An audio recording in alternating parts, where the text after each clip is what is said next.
Hello అండి. ఈరోజు మీ అందరి కోసం పప్పు టమాటో ఎలా చేయాలో చూపించబోతున్నాను.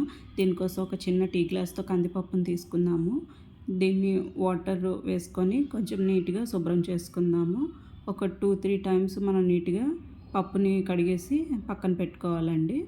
పెట్టుకున్న తర్వాత మనం ఇప్పుడు ఏ గ్లాస్ అయితే తీసుకున్నామో ఆ గ్లాస్‌తో ఒక 3 గ్లాసెస్ ఆఫ్ వాటర్‌ని తీసుకుందామండి. 3 గ్లాసెస్ ఆఫ్ వాటర్ ఈ పప్పులో వేసుకుందాము.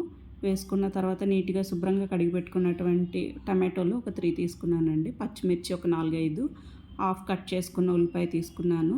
వీటిలన్నిటిని చిన్న చిన్న ముక్కలుగా కోసి పప్పులోని వేసేసుకుందామండి. వేసేసుకొని ఒక్కసారి గరిటెతో నీట్‌గా కలిపేసుకుందాము. తర్వాత పసుపు ఒక పావు టీ స్పూన్ పసుపు, అర టీ స్పూన్ కారం వేసుకుందాము.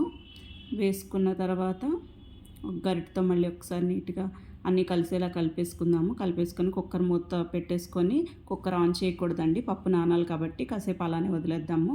పోపు కోసం వేరే బౌల్లో కొంచెం ఆవాలు, కొంచెం జీలకర్ర, దంచి పెట్టుకున్న వెల్లుల్లిపాయలు, అలాగే పచ్చిశనగపప్పు,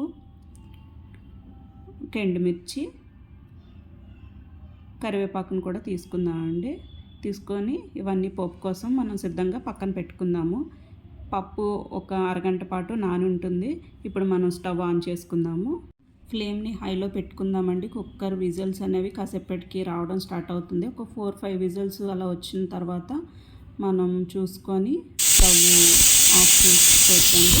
ఆ తర్వాత స్టవ్ ఆఫ్ చేసిన వెంటనే విజిల్ మనం తీయకూడదండి, ఆవిరి కొట్టేస్తుంది మన మీదకి. సో మనం కాసేపు వెయిట్ చేసి విజిల్ ఫ్రీగా వచ్చేటప్పుడు మనం కుక్కర్ మీద తీసుకొని చూసినట్లయితే ఇలా కుక్ అవుతుందండి. కొంచెం వాటరీగా ఉంటుంది.